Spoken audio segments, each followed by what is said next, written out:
चलिए आज हम लोग एटमॉस्फेयर को खत्म कर देते हैं। खत्म करने का मतलब नहीं, एटमॉस्फेयर खत्म कर दे, वो तो खत्म ही नहीं होगा। वो खत्म होगा तो हमारा आप खत्म हो जाएंगे। हम लोग एटमॉस्फेयर में हम लोग कौन सा टॉपिक कवर कर रहे हैं? Non conventional source of energy. तो non conventional source of energy किसको बोलते हैं? एनर्जी की वो जराए, एनर्जी की वो सोर्सेस जो अभी तक लोगों में आम नहीं, अली मजा वाला आम नहीं, एंड वाला, ठीक है ना। अभी लोगों के बीच में आम अभी नहीं है, मतलब लोगों के पास इसके बारे में ज्यादा जानकारी नहीं है। तो जितना भी नॉन कॉन्वेंशनल सोर्स है उसमें 90% से ज्यादा क्या है? इको फ्रेंडली है, जो हमारे एटमॉस्फेयर को पोल्यूट नहीं करता। दो तीन ऐसा है जो हम लोग हमारे एटमॉस्फेयर को पोल्यूट करता है। वो क्या चीज है कि एनर्जी फ्रॉम वेस्ट है ना, और क्या था? हाँ जी, बायोमास। हाँ, बायोमास था। ये दो ऐसा है जिसे हम लोग पढ़ेंगे बाद में कि ये तो क्या बोलते हैं, नॉन कॉन्वेंशनल तो है लेकिन ये इको फ्रेंडली नहीं है। ये हवा को पोल्यूट करता है, हवा में CO2 की मात्रा को बढ़ाता है, ठीक है। तो लेकिन ये फिर भी किस में रखा हम लोग इसको? नॉन कॉन्वेंशनल में। इससे ये मालूम हो रहा है कि हर नॉन कॉन्वेंशनल इको फ्रेंडली नहीं है। और क्या बताया था? रिन्यूएबल, इसको रिन्यू कर सकते हैं। तो ये जो दो एग्जांपल आपको दे रहे हैं हम, बायोमास और एनर्जी फ्रॉम वेस्ट, यहाँ जो एनर्जी हासिल कर रहे हैं ये रिन्यूएबल एनर्जी नहीं है, ठीक है ना। इससे दोबारा रिन्यू नहीं हो सकता। रिन्यू होने का मतलब क्या हो रहा है? एक एनर्जी का सोर्स खत्म हो गया, फिर वो नया से दोबारा शुरू होगा, मतलब वो कभी खत्म, अल्टीमेट कभी खत्म होने वाला नहीं है। वो टेम्पोररी खत्म होगा, फिर नया से स्टार्ट हो जाएगा। मतलब खुद को इस सूरज के बारे में बताया था, जो सन से जो एनर्जी मिल रही है वो हमेशा आपको मिलती रहेगी। और वो जो कॉन्वेंशनल एनर्जी के सोर्स में कौन कौन था? पेट्रोल, डीजल, कोयला, लकड़ी, कैरोसिन, ये सारा क्या चीज है? सब फॉसिल फ्यूल है। और सबका एक खास टाइम है, खास मुद्दत है कि इसके बाद ये खत्म हो जाएगा, आने वाले कुछ सालों के बाद ये खत्म हो जाएगा। इसको रिन्यू नहीं कर सकते, दोबारा इसको इस्तेमाल करके दोबारा इस्तेमाल के लायक नहीं बना सकते। तो वो सब क्या चीज था हम लोगों का? वो था कॉन्वेंशनल सोर्स ऑफ एनर्जी। और वो लोग हवा को पोल्यूट भी कर रहे थे और वो उसको रिन्यू नहीं कर सकते। वो non renewable source of energy है।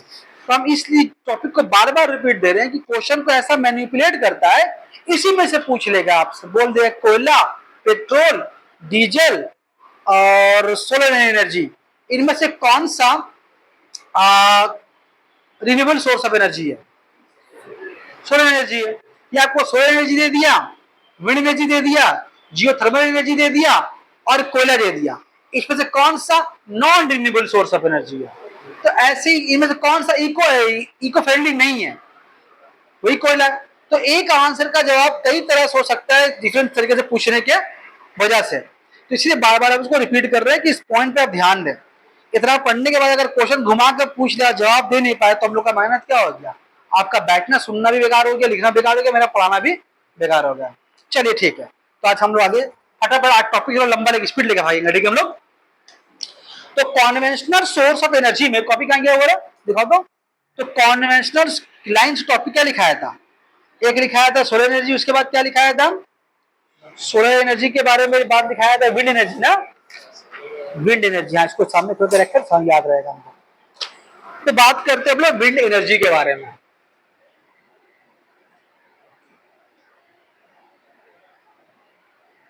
तो विंड एनर्जी, तो विंड एनर्जी कैसा एनर्जी है? इको फ्रेंडली है, रिन्यूएबल भी है।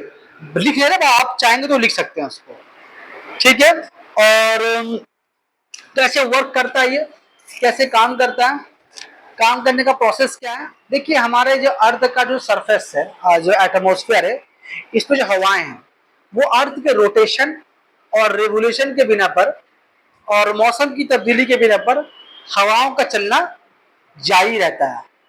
तो हवाएं जो हमेशा चलती रहती हैं। तो ये हवाएं चल रही हैं, इस हवा में एक एनर्जी होती है, ताकत होती है कि नहीं? एक हवा की चीज को उड़ा के ले आ सकता है, धक्का देता है किसी किसी का। और कितनी ताकत से हो सकती है सर? बहुत ताकत हो सकती है। हम लोग अम्फान तूफान में देखा, कितनी ताकत इसमें थी। मगर बारे में बात नहीं कर रहे हैं हम लोग, तो फिर बहुत खतरनाक बात हो जाएगा। फिर वो बोलने के बाद अभी जो हवाएं चल रही हैं, इस हवा में एक तरह की एनर्जी है, ठीक है। अभी एनर्जी हवा चल रही है, ये पत्तों खिला रही है, इस पर्दे खिला रही है, और भी आगे हिलाती होगी वो, तो ये एनर्जी वेस्ट हो जा रही है। तो साइंस ने सोचा ये क्यों ना ये हवा में जो एनर्जी है इसको बिजली पैदा करने में इस्तेमाल किया जाए। अगर बिजली पैदा करने का उसूल बताया था आपको, लास्ट क्लास बताया था कि बिजली पैदा करने के लिए टरबाइन का चलना बहुत जरूरी है। टरबाइन घूमेगा, बिजली पैदा होगी। तो ये टरबाइन घूमने के लिए चाहिए उसकी एनर्जी, टरबाइन घुमाने के लिए आपको देना पड़ेगा एनर्जी। तो याद करो वो मुझे हम लोग कहाँ से दिया था, स्टीम एनर्जी दिया था। सनलाइट की एनर्जी से हम लोग बॉयलर से पानी गर्म किया, स्टीम पैदा किया, वो एक तरीका था। एक तरीका ये भी कि बैटरी जो है सनलाइट को ऑब्जर्व करता है, वो भी तरीका है। तो उन तरीकों से क्या होता है कि हम लोग, अगर वो एग्जाम्पल लास्ट क्लास हम दिया था, बड़े बॉयलर में स्टीम को प्रोड्यूस किया जाता है और स्टीम को छोटे सुराख से गुजार करके टरबाइन को घुमाया जाता है, बिजली पैदा की जाती है। और एक तरीका ये भी है कि बैटरी बना दिया गया उस तरह का जो सनलाइट को एनर्जी को डायरेक्ट एब्जॉर्ब कर लेती है। बहरहाल तो असल मसला है टरबाइन को घुमाने का। आप लोग कभी कभी मूवीज अगर देखते होंगे, खासकर साउथ की मूवी में सब ये सब दिखाता है, हम लोग यहाँ का मूवी है नहीं, यहाँ का मूवी में सब उल्टा पुल्टा बनाता है। साउथ की बहुत सारी मूवी देखिएगा आप, कभी गांव का सीन दिखाता है ना, एक बहुत बड़ा पंखा गांव में खेत में लगा हुआ है और वो घूम रहा है, बहुत स्लो घूम रहा होता है, वो बहुत स्लो घूम रहा होता है, आपको लग रहा है वो बहुत ऊंचा होता है वो। ठीक है, गांव में खेत में जगह इधर दूध लगा दिया है, तो जहां पर बिजली आम तरीके से पहुंचाई नहीं रह सकती है, जहां पर बिजली को बचाना मकसद होता है, तो वहां पर बिजली कैसे पैदा करते हैं हम लोग, इस हवा के एनर्जी को इस्तेमाल करके।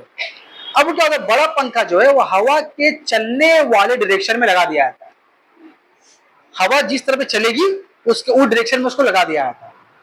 जब हवा चलेगी तो वो जो है वो बड़ा फैन जो है वो घूमेगा, और बड़ा जो फैन है वो उसका कनेक्शन जो नीचे जाकर के बड़े टरबाइन से, तो पंखा एक बार घूमता है ना तो टरबाइन कई हजार बार, क्योंकि बड़ा पंखा है ना, अगर वो एक बार घूमेगा तो नीचे टरबाइन वो कई हजार बार घूम जाएगा। मेरी बात समझ में आ रही है?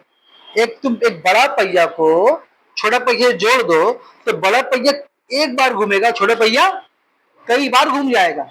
ऐसा होता है कि नहीं होता? तो उससे क्या होता है, जब पंखा का जो फैन का जो डायना होता है, जो विंग्स जब घूम रहा होता है तो उनकी टरबाइन लगी होती है, उससे टरबाइन घुमा करके वहां से बिजली पैदा की जाती है। तो ये है विंड एनर्जी। अब देखो ये एनर्जी, इस एनर्जी को इस्तेमाल करके बिजली पैदा कर ली गई। बिजली पैदा करके वहां पर गाँव में क्या हो रहा है, खेतों में जो लोग एक खेत से अगले खेत में या नहर से पानी को पहुंचाना है, खेत में बगल में दूर एक झील है, नदी है, पानी पहुंचाना है हम लोग खेतों तक, तो वहां से वहां या तो पेट्रोल इस्तेमाल करो या डीजल इस्तेमाल करो या फिर बिजली का इस्तेमाल करो, वहां कुछ मौजूद नहीं है या कुछ वो सब इस्तेमाल नहीं करना है, हम लोग पैसे बचाने, तो क्या किया गया है, हवा के डायरेक्शन में एक पंखा लगा दिया गया। ये नॉर्मल पंखा नहीं भाई, बहुत बड़ा पंखा वो होता है, वो घूम के एनर्जी पैदा कर रही है और उस एनर्जी से सारा जनरेटर गाँव वगैरह चल रहा है, खेत में पानी आ रहा है जा रहा है, गाँव के लोग से बिजली भी इस्तेमाल कर रहे हैं। तो ये कैसा है कि इको फ्रेंडली भी है, आपका माहौल भी गंदा नहीं हुआ और ये रिन्यू भी हुआ। आज तो आप हवा चली है और फिर चलेगी, क्योंकि जितनी हवा चलेगी उतना अच्छी से बिजली पैदा होगी। और ऐसा नहीं कि हवा आज चली तब 6 महीने हवा नहीं चलेगी, हवा चलती है हमेशा। तो इस तरह का जो काम होता है, कैसे इसको इंस्टॉल किया जाता है, हवा के डायरेक्शन में। अब वैसे हम लोग यहाँ पर हवा चलती किस तरफ से बताओ तो, हम लोग यहाँ पर हवा चलने का डायरेक्शन क्या होता है आमतौर पर, ये वाला। हम लोग यहाँ जहाँ हम लोग रहते हैं यहाँ पर हवा चलने का डायरेक्शन कौन सा, ये वाला, north facing, north south facing जो खिड़की होता है, यहाँ से हवा बहुत तेज आती है, हवा चलती यहीं से। नहीं बात समझ में आ रही है? तो इसीलिए जो पंखा इंस्टॉल किया जाता है वो इस डायरेक्शन में, कि मतलब पंखा का डायना ऐसे रहेगा, हवा यहाँ से आएगी, पंखा घुमाते हुए हवा आ गया, कभी ऐसे नहीं, ऐसे होगा तो पंखा गिर जाएगा, तो वो फैन जो है वो गिर जाएगा। तो लगाया कैसे जाता है उसको, हवा के डायरेक्शन में लगाया जाता। आपको ही आप उसको आराम से घर में जाकर के चेक कर सकते हैं। तो इससे हम लोग बहुत तरह की एनर्जी गाँव में इस्तेमाल करते हैं, बहुत सारे गाँव में इसको इस्तेमाल करते हैं। कैसा, अनलिमिटेड फ्री है, बस खर्चा क्या उसको उस बड़े फैन को इंस्टॉल करने में। तो इसका स्पीड कितना होना चाहिए, इसका बोला जाता है मैक्सिमम स्पीड। इसका मैक्सिमम स्पीड जो है सॉरी मिनिमम स्पीड जो है वो 8 किलोमीटर पर आवर, यानी अगर हवा इतने स्पीड से भी चल रही है तो भी ये बिजली पैदा करने के लिए काफी है। और इसका मैक्सिमम कितना है? 54 किलोमीटर पर आवर। सो अगर मीटर में चेंज करेंगे तो मीटर में होता है 2 मीटर पर सेकेंड, और इसको चेंज करेंगे तो कितना होगा? 15 मीटर पर सेकेंड। दोनों में लिख दिया, एग्जाम में जैसा भी क्वेश्चन है। तो उस हवा के मतलब इससे बिजली पैदा करने का कंडीशन ये है कि हवा को कम से कम 8 किलोमीटर पर आवर की स्पीड से चलना ही पड़ेगा, और नॉर्मल चलता भी है। गांव वगैरह में जहां पर दूर तक कोई बिल्डिंग ही नहीं है, खुला मैदान है, तो हवा बहुत तेज चलती है वहां पर। और इस तरह का फैन को ज्यादातर समुद्र के किनारे में इंस्टॉल किया जाता है। अब साउथ का जो इलाका है, आप लोग को पता है कि उसके आसपास समुद्र से घिरा हुआ है ना, उसके साइड में समुद्र बहुत ज्यादा है। इंडिया का मैप देखे ना आप, तो उसपे समुद्र बहुत ज्यादा है, समुद्र के साइड में लगा करके बड़े पैमाने में बिजली पैदा की जा रही है। ठीक है, हमारे वेस्ट बंगाल में कहां पर है? हमारे वेस्ट बंगाल में एक जगह है, इन वेस्ट बंगाल का नाम है इन वेस्ट बंगाल फ्रेशरगंज। एग्जाम में क्वेश्चन पूछता है। हमारे मगरबी बंगाल में एक जगह है फ्रेशरगंज, वहां पर इस तरह से बिजली पैदा, उस गांव में वो पूरा गांव जो है इस तरह के बिजली के ऊपर डिपेंड कर रहा है। बाकायदा बहुत सारे डॉक्यूमेंट्री यूट्यूब पे मौजूद है, आपको और ज्यादा इसके बारे में जानकारी हासिल करना है तो आप वहां से जाकर इसको देख सकते हैं। यहाँ के बारे में कुछ क्या आता है, एक क्वेश्चन इंपॉर्टेंट क्वेश्चन यहाँ से आता है कि इस तरह के एनर्जी में, इस तरह के सोर्स में काइनेटिक एनर्जी वो चेंज होती है मैकेनिकल एनर्जी में। मैकेनिकल एनर्जी, और फिर मैकेनिकल एनर्जी चेंज होती है इलेक्ट्रिकल एनर्जी में। इलेक्ट्रिकल एनर्जी,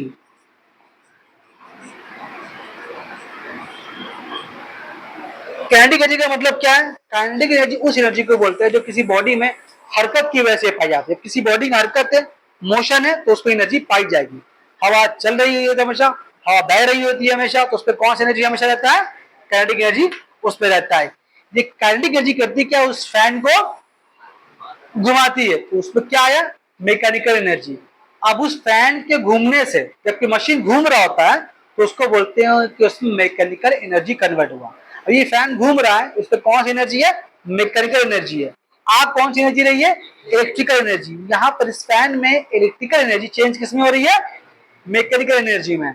इस लाइट में जो इलेक्ट्रिकल एनर्जी चेंज किसमें हो रही है? लाइट एनर्जी में चेंज हो रही है। अगर हम जो एग्जाम्पल इससे जो पहले हम लोग पढ़ के आए, सोलर एनर्जी, उस पर क्या देखा हम लोग? कौन एनर्जी किस में कन्वर्ट हो रही है? लाइट एनर्जी कन्वर्ट हो रही है इलेक्ट्रिकल एनर्जी में कन्वर्ट हो रही है। क्वेश्चन हमारे लिखा नहीं है, आप वहां ऐड कर लेंगे। सोलर बैटरी में लाइट एनर्जी जो है वो चेंज कहाँ होती है? इलेक्ट्रिकल एनर्जी में। वैसे यहाँ पर क्या याद करेंगे? यहाँ पर क्या बोले? यहाँ पर कौन एनर्जी किससे कन्वर्ट हो रही है? यहाँ पर काइनेटिक एनर्जी चेंज किसमें हो रही है? मैकेनिकल एनर्जी में। तो कैसे याद होगा कौन मैकेनिकल एनर्जी है? जहां पर मशीनें चल रही हैं, समझ लीजिए वहां पर क्या है? मैकेनिकल एनर्जी है। तो मैकेनिकल एनर्जी, काइनेटिक एनर्जी से क्या बना? Mechanical energy. उससे क्या पैदा हुआ? Electrical energy. हम इतना लिख रहे हैं, एग्जाम में इतना ही क्वेश्चन आता है, और ये हम समझ गए ये कैसा है? अनलिमिटेड है। अनलिमिटेड है ना,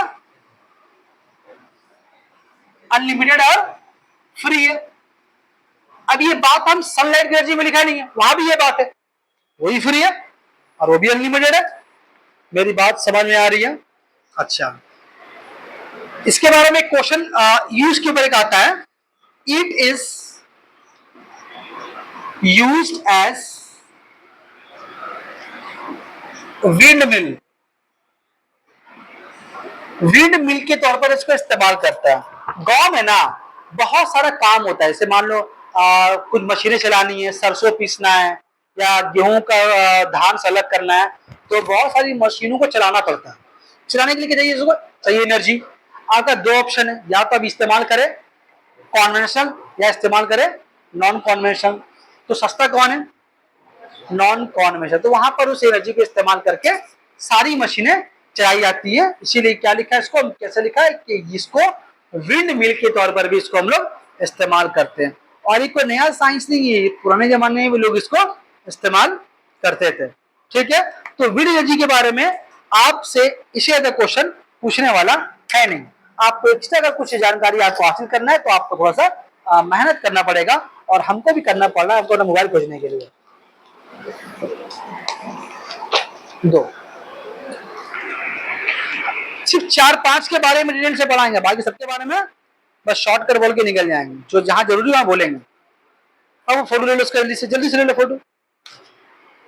इसके बाद जो एनर्जी आएगी वो है टाइडल एनर्जी। टाइडल एनर्जी तो कहाँ चला अभी, किताब हटा तो भाई, इसको कभी काम खत्म है तो कभी काम खत्म। कल्लू कहाँ चला गया, कलवा अरे काला पेन, ठीक है मेरा नंबर, चलो ठीक है पकड़ दो।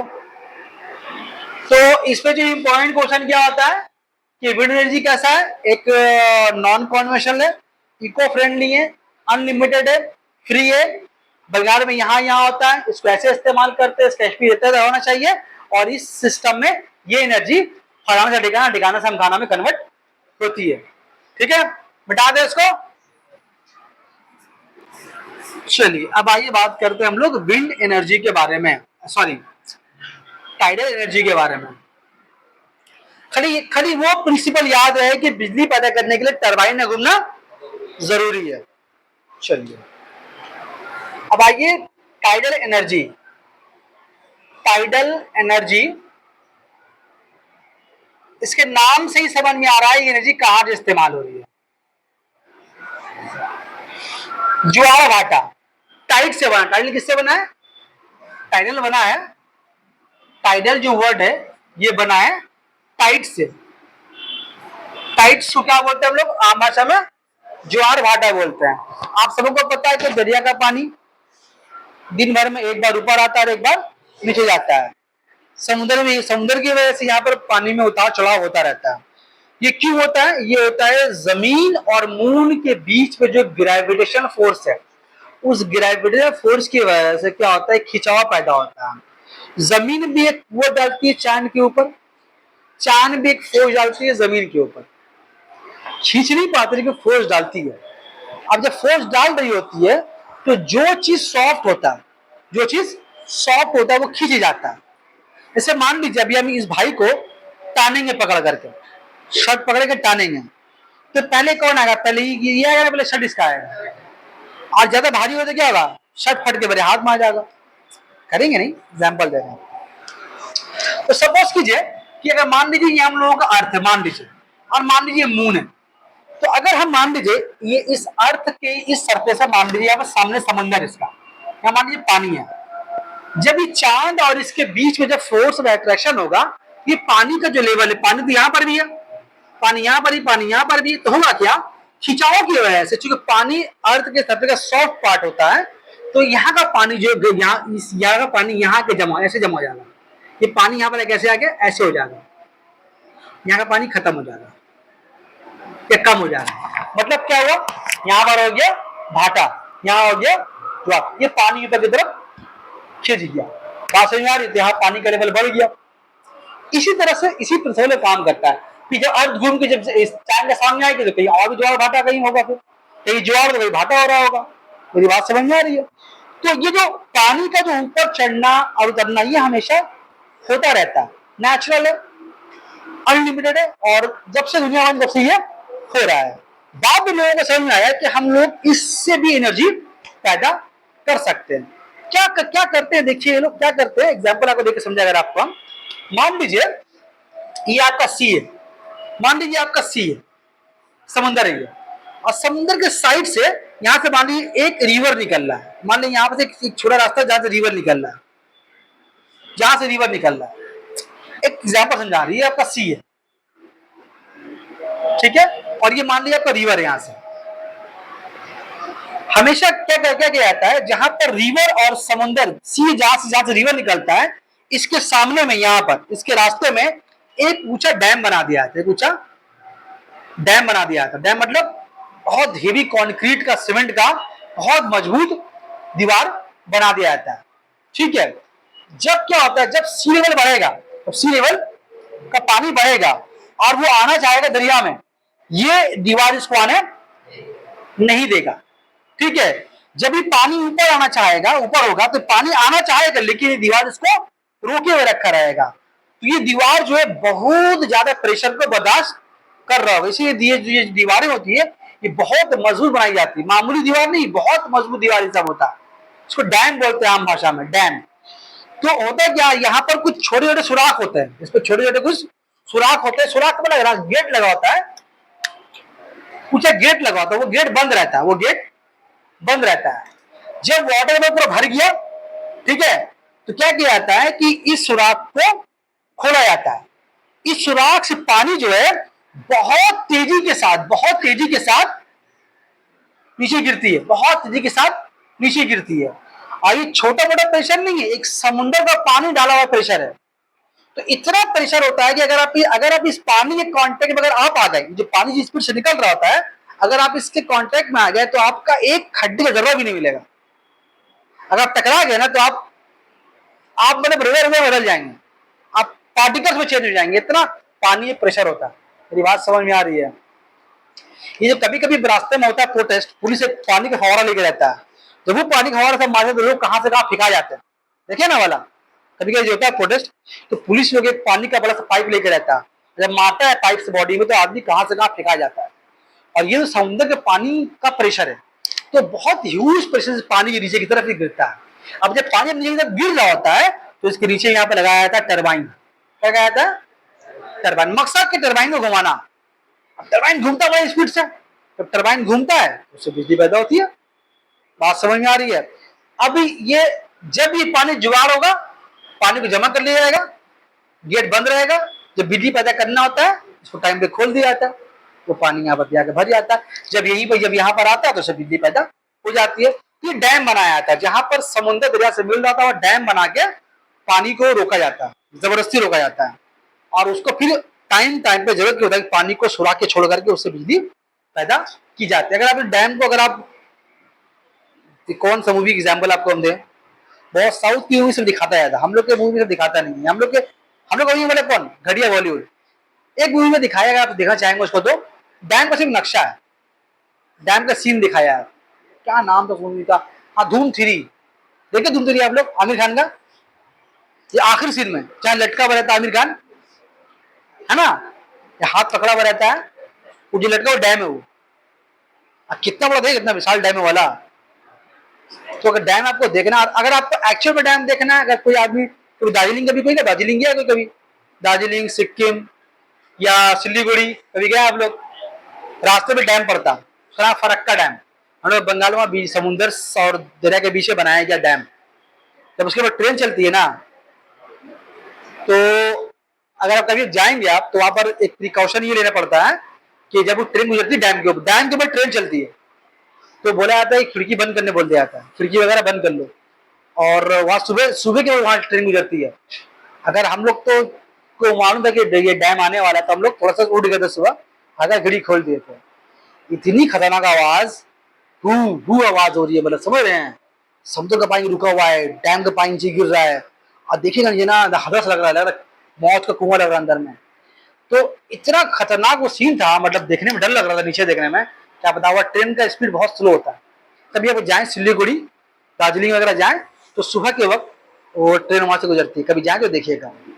ऐसे आप यूट्यूब में देख सकते हैं, आप कहा जाइएगा तो आप निको जाइए, निकोबार।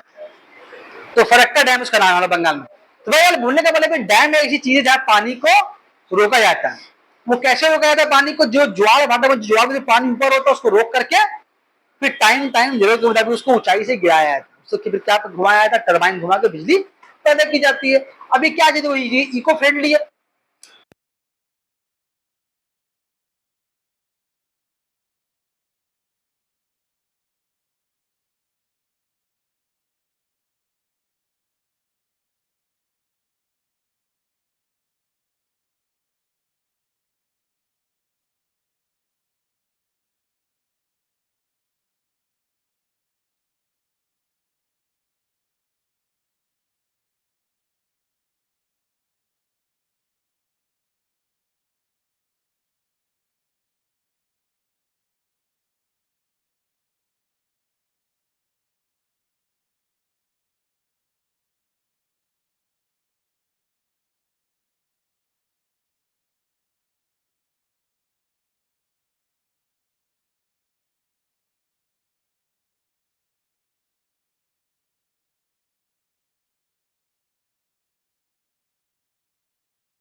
पंखा का आवाज़ मिले, तो वो क्या है उस तरह का बायोगैस है। गैस जो पैदा हो रही है तो गैस को खाना बनाने में इस्तेमाल कर रहा, और जो उसका बच रहा है मटेरियल बच जा रहा है, क्या है वो बहुत दूसरा किस्म का खाद है, मैन्योर है, बहुत दूसरा किस्म का, वो दाम में बिकता है, वो उसे खेत पर डाल रहे हैं खाना वगैरह। हंस का है, ऐसे ही है। एक आदमी उल्टी करने वाला थे, काम ही उल्टी करना है। तो बायोगैस के बारे में जो कुछ इंपॉर्टेंट बात वो लिखते हैं, बायोगैस के बारे में कुछ इंपॉर्टेंट बात वो लिखते हैं। सम anaerobic bacteria, some anaerobic bacteria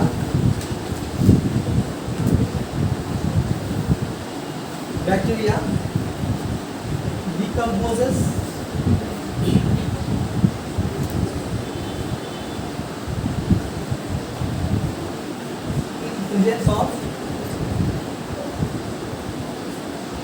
in presence of water। पानी की मौजूदगी में क्या होता है, कुछ बैक्टीरिया जो होते हैं इन केमिकल्स को, इन चीज़ों को सड़ाते हैं, इसको डिकम्पोज देता सड़ाते हैं, गलाते हैं, उसमें क्या बदबू पैदा करते हैं। वही गैस क्या चीज़ है, वो बदबू क्या चीज़ है, हमारे लिए बायोगैस है। और बायोगैस का सबसे इम्पॉर्टेंट इंग्रेडिएंट कौन है, मेन कॉन्स्टिट्यूएंट कौन है, मेन कॉन्स्टिट्यूएंट है, मेन कॉन्स्टिट्यूएंट है कौन, मीथेन। मीथेन गैस सबसे इम्पॉर्टेंट मेन कॉन्स्टिट्यूएंट है जितना बायोगैस होता है। आप कभी कभी बरसात के मौसम में नोटिस किए होंगे, कभी कभी कई तालाब वगैरह में पानी भर जाता है, नाला वगैरह पानी भर जाता है, तो एक बड़ा जनरल लगा के, मोटर पाइप लगा के पानी को बाहर निकाला है। कभी देखें, हर जगह स्टैंड वगैरह में कभी लगाता है, बहुत ज़्यादा इलाका बहुत नीचा है, पानी भर जाता है, नाला पानी भर जाता है, तो जनरल लगा के, मोटर पाइप लगा कर पानी को बाहर रोड पर निकाल दिया है ताकि पानी बाहर निकल जाए। उस पानी में एक अलग तरह का बदबू होता है, ये बदबू सूंघ रहे हैं आप, जो आ रहा है आपके नाक में, क्या सूंघ तो नहीं रहा है, आपके नाक में आ रहा है, वो वही क्या है, मीथेन गैस है। अगर वो बहुत ज़्यादा मिकदार में अगर आ रहा है, अगर आप उसे माचिस जला डाल देंगे तो पानी नागा लग जाएगा उस पानी में, क्योंकि उस पर बहुत हाईली इन्फ्लेमेबल गैस कौन सा पैदा हो गया, मीथेन गैस पैदा गया। मीथेन गैस कैसा है, हाईली इन्फ्लेमेबल, मतलब क्या बहुत तेजी से जलने वाला गैस है। यही गैस हमारे गैस सिलेंडर में, बात समझ में आ रही है। तो ये सड़ी गली चीज़ों में पैदा होता है और ये बहुत फायदेमंद गैस है। और जितना तरह का बायोगैस है, आप वो गैस सिलेंडर में इस्तेमाल कर रहे हैं, आप चाहे लाइटर में इस्तेमाल कर रहे हैं, कहीं भी आप बायोगैस इस्तेमाल कर रहे हैं, उसका मेन इंपॉर्टेंट इंग्रेडिएंट कौन है, मीथेन गैस है। और वो कैसे होता है, कुछ केमिकल सब्सटेंस को तोड़ता है कौन, एनाएरोबिक बैक्टीरिया, इसकी मौजूदगी में, पानी के मौजूदगी में। चेक बताओ लिखा, in presence of water and in absence of oxygen, absence of oxygen, मतलब ऑक्सीजन नहीं रहना चाहिए। अभी क्या तुम सैंपल दे रहे हो, तो जो गोबर वाला सैंपल दिया गाँव में, क्या कर ढक्कन को वो लोग लगा कर रखता है, क्यों, इसमें ऑक्सीजन कॉन्टैक्ट में, अगर ऑक्सीजन मिलेगा तो वो सड़ेगा नहीं, तो उसको ऑक्सीजन से दूर रखा जाता है।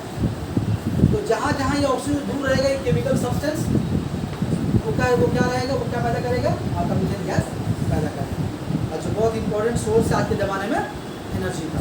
तो क्या कर रहा है, देखिए आपके एनवायरनमेंट से गंदगी साफ भी हो रहा है, और आप उससे, अब गोबर एग्जाम्पल लेके देखिए ना, गोबर क्या हो रहा है, उससे आप गैस ऐसे निकल ले रहे हैं, और जो उससे जो मटेरियल मिल रहा है, जो सॉलिड चीज़ मिल रहा है, वो क्या बन जाए, खाद बन जाए, इस्तेमाल हो रहा है ना, इको फ्रेंडली है वो। चलिए, तो ये भी हो गया, बायोगैस भी हो गया, बायोगैस हो गया है, जो थर्मल हो गया है, बायोमास ये पढ़ा दिया, बस दो पढ़ा के हम लोग खत्म होना पड़ेगा, दो यहाँ दो ही दोनों खत्म हो जाएगा। उसका फोटो ले लो।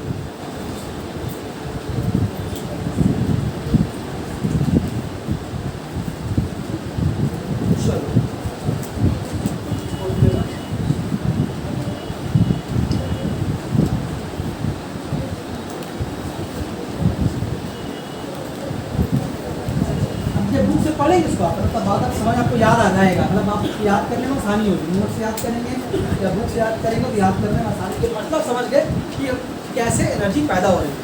ठीक है, आइए अब बात करते हैं हम लोग coal bed methane, CBM, coal bed methane.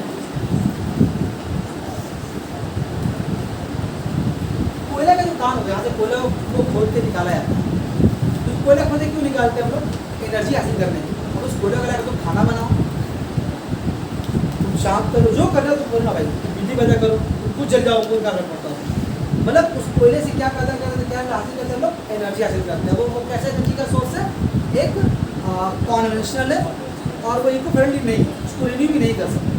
सालों से कोयला खोदा जा रहा है, निकाला जा रहा है, लेकिन कभी ना कभी ये खत्म हो जाए, कभी ना कभी ये खत्म होगा और जल्दी खत्म हो जाएगा। आने वाले 50-60 सालों में कोयला दुनिया से खत्म हो जाएगा, ऐसा अंदाजा किया गया है। लेकिन उस कोयले की कान से जब लोग कोयला खदान करते थे, कोयले की कान से एक तरह का लिक्विड पानी बहता था। तो उस टाइम में लोगों के लिए ये पानी जो लिक्विड था, ये एक ऐसी बेकार चीज़ थी। मतलब कोयला की कान से कोयला खोद रहे हैं, तो कोयला खोदने से क्या हो रहा है, ऐसा लग रहा है पहाड़ से कोयले की चट्टान से कुछ पानी रिस करके बाहर आ रहा है। उस पर एक अलग तरह की बू थी। तो लोगों को उससे बर्तन था नहीं, बर्तन था किससे? कोयले से। लेकिन कोयले से कीमती वो पानी था जो बह के निकल रहा था, लेकिन चूंकि वो जानकारी में नहीं था कि ये इस कोयले से ज़्यादा कीमती चीज़ है, वो बह के बर्बाद हो रहा था। तो जब कोयले कान में लोग जाते थे कोयला खदान करने के लिए, तो उस ज़माने में एक लैंटर्न होता था, जो खैर टॉर्च हो गया, एक लैंटर्न होता था, वो लैंटर्न ले गया था। अब क्या हो रहा है, किसी न किसी वजह से कोयले कान में आग पकड़ ले रही है और सारे झुलस के मर जा रहे हैं। जिस जो कोयला कंपनी के जो मालिक थे, उनके लिए प्रॉब्लम का वजह बन गई है। ऐसा हो क्या रहा है कि कोयले के कान में आग लग जा रही है। उन लोग को लग रहा है कि ये कर रहा है आग को कोयले में क्या कर रहा है, कोयला से आग लग जाना। लेकिन जो लोग काम कर रहे हैं, उन लोग कोयला ऐसा करते नहीं, हम लोग पता नहीं आग कैसे लग जा रहा है। तो वो जो रिस्क के बाहर निकल रहा था, वो असल में क्या था? मीथेन गैस था, लिक्विड की शक्ल में। वो उसका स्मेल आग की कांटेक्ट में आया, जलना शुरू कर दिया। शुरू में लोगों को समझ में आया नहीं, जब बाद में मालूम हुआ कि जो आग लग रही है वो इस मीथेन गैस की वजह से लग रही है। और मालूम हुआ कि इस मीथेन गैस से बहुत एनर्जी है और ये कोयले से ज़्यादा फायदेमंद है। अब कोयले से बेसिक क्या निकाला जा रहा है? मीथेन गैस निकाला है। कैसे निकाला है? ड्रिल करके ज़मीन में। जैसे हम लोग चापाकल से पानी निकालते नहीं है, चापाकल जो इंस्टॉल करते हैं हम लोग, टुन्नल होता है इंस्टॉल करते हैं चापने वाला, तो पहले आता है वो मिस्त्री लोग उसको कई जमीन गहराई में खोद के जाता है, पानी फिर निकाला जाता है ना। ठीक वैसे ही जहाँ से कोयला निकलता है, वहाँ पर जमीन में ड्रिल करके बाकायदा हैंडपम्प बना दिया गया, वहाँ से मीथेन गैस पानी की तरह निकाला जा रहा है। और तो मीथेन गैस निकल गया, कोयला का खान से मीथेन गैस बाहर आ गया, कोयला सूख गया, अब कोयला वहाँ से निकल रहा, आज बिल लग रही, मीथेन गैस भी मिल जा रहा है, दोनों काम चल रहा है। बात समझ में आ रही है? तो मीथेन गैस का असल सोर्स क्या है कि कोयले कान के अंदर में बहुत मिकदार में पाया जाता है। बात समझ में आ रही है? तो इसके बारे में ये बहुत इंपॉर्टेंट टॉपिक है, आज क्वेश्चन बहुत ज़्यादा इसके बारे आता है। कुछ जो इसके बारे में पॉइंट है लिख दो इसके बारे में, ठीक है? कहाँ पाया जाता है आपका ये? In coal mine.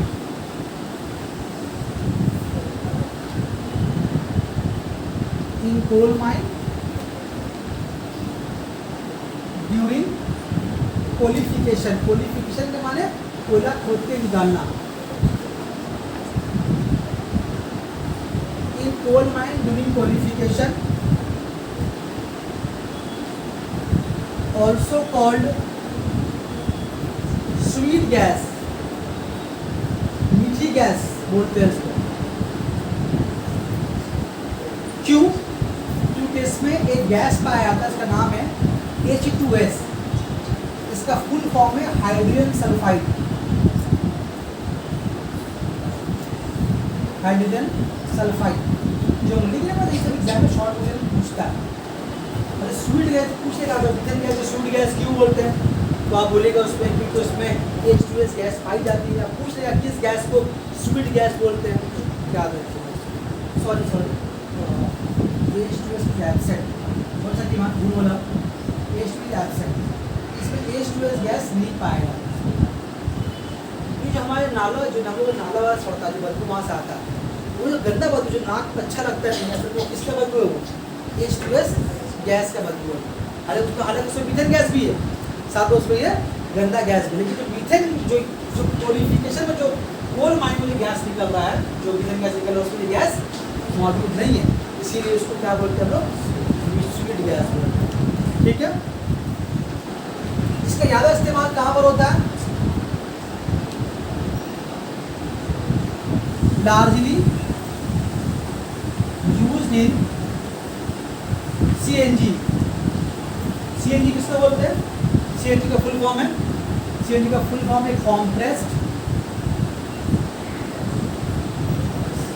Compressed natural gas. हम लोग यहाँ पर जो ऑटो चल रहा है सब LPG में चल रहा है। अगर दिल्ली जाएंगे, आप महाराष्ट्र में वगैरह जाएंगे, अलग ही शहर में जाएंगे तो वहाँ पर चल रहा है किससे? CNG गैस चल रहा है। बहुत सारा कार चल रहा है किससे? CNG gas. तो ये जो मीथेन का जो यहाँ से कोल माइन से निकल रहा है उसको ज़्यादा किसमें लोग CNG का इस्तेमाल कर रहे हैं, ठीक है। अच्छा,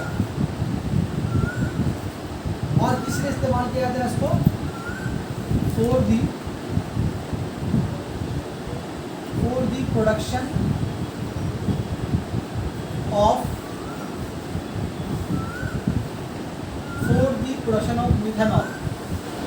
मिथेनॉल के प्रोडक्शन के लिए इस्तेमाल किया था। मिथेनॉल क्या है? एक तरह का स्प्रिट है। मिथेनॉल एक तरह का स्प्रिट है। जानते किसको बोलते हैं? एक केमिकल मिलता है वो बॉटल वगैरह मिलता है, ये भी बहुत हाई फ्लेमेबल होता है, मतलब एक तरह का तेल की तरह रहता है। यही का बोलिए स्प्रिट उसको मिलेगा आपको दुकान में। ये भी डिग्री वगैरह जलाने में, लैंप जलाने में इस्तेमाल होता है। और डालेंगे हर ठंडा ठंडा लगेगा। ये जो है पेट्रोल का तरह रहता है। तो इसका तो मिथेनॉल के में इसका इस्तेमाल होता है। जैसे एग्जाम्पल आपको और बता रहे हैं, आप लोग शेविंग कराते कि नहीं कराते हैं। शेविंग कराने के बाद आखिर में एक लिक्विड होता है, उसका से हाथ करेगा आपको गला ऐसे में लगाता है, ठंडा ठंडा लगता है ना, वो वाला मिथेनॉल है। अगर ज़्यादा करके मार निकल के माची लेकर बगैर आपका गाल जल जाएगा। ज़्यादा लगा दिए गाल में आपका, अब अगर आपको बीड़ी पी रहा है तो गाल जल जाएगा। कभी कभी बहुत सारे तुम देखोगे यूट्यूब वगैरह में, कभी कभी किसी का फेस वॉश हो रहा है और बगल में सिगरेट पे चेहरे में आग लगती है या बाल में आग लगती है, पार्लर वगैरह में नहीं रहेगा कभी। इसलिए पार्लर वगैरह में लिखा जाता है कि यहाँ शोकी करना मना, क्योंकि बहुत केमिकल रखा हुआ है बहुत सारा उसमें स्प्रिट। खैर बात ना चलेगा, शरीर में चलेगा। तो खैर वो मिथेनॉल के भी इस्तेमाल होता है, ठीक है। चलो इसके बाद इतनी काफ़ी है। इसके बाद एक आता है मीथेन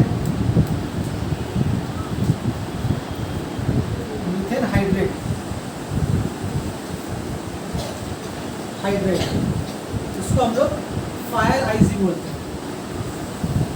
फायर आइस ये मीथेन गैस वाला वहाँ पर कोयले के कान में आया कैसे? जैसे कोयला बना होगा उसी दौरान ये भी गैस पैदा होगा। कोयला क्या है? लकड़ी की बदली हुई शक्ल है, जानवरों की हड्डियों की बदली हुई शक्ल है। तो जब ये बना होगा तो उस दौरान ये गैस पैदा, मतलब मीथेन गैस जो पैदा होगा वो असल में जानदारों के बॉडी के सड़ने गलने की वजह से ही पैदा होगा। बात समझ में आ रही है? अब आइए बात करते हैं मीथेन हाइड्रेट के बारे में, बोल के इसके बारे में खत्म कर देते हैं। ज़्यादा कुछ बोलना इसके बारे में है नहीं, बस 2-3 लाइन बोले काम खत्म हो जाएगा। मीथेन हाइड्रेट क्या चीज़ है? ये भी एक तरह का मीथेन गैस है, ये भी एक तरह का मीथेन गैस है। और इसका नाम क्या है? Fire ice. से कहाँ मिलता है? ये बर्फ़ की चट्टानों के दरमियान मिलता है। इस तरह से कोयले के कान के दरमियान क्या मिला? हम लोग मीथेन गैस मिला, CBM मिला। इसी तरह से बर्फ़ की चट्टानों के दरमियान क्या मिला? हम लोगों को फायर आइस मिला। मतलब बर्फ़ की चट्टानों के अंदर भी बहुत सारे जानदार करोड़ों साल पहले दब के मर चुके हैं।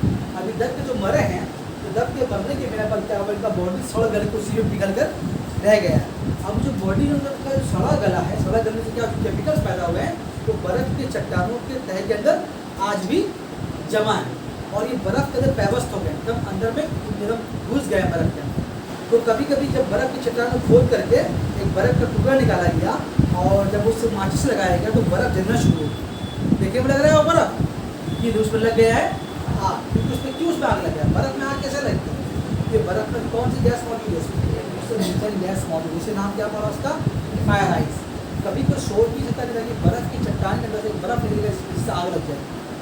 बर्फ़ आग से आग लगता है, बर्फ़ ठंडा करने वाली चीज़ है, तो आग जाने वाली चीज़ है, लेकिन बर्फ़ से आग मिलेगा। तो बर्फ़ को क्या करता है? उसको मिला करके उसको फिर एवापोरेशन करके पानी को बाहर अलग कर दिया जाएगा, हमारी मीथेन गैस को निकाला जाएगा। तो बहुत तेज़ी से अब यहाँ से मीथेन गैस यहाँ से लिया जा रहा है, यहाँ से लिया जा रहा है। इसका नाम पड़ा है फायर आइस। बाकी नोट्स में इसके बारे में डिटेल मिलेगा, अब वहाँ से इसको याद कर लेंगे। हमने कॉन्सेप्ट दे दिया, एक आइडिया दे दिया। अगर आपको अदर सर्च करना है इसके बारे में बताइए, यूट्यूब सर्च करें, ठीक है। चलो आज के इतने काफ़ी, आज के चैप्टर खत्म हो गया। बाकी नेक्स्ट बंद करो।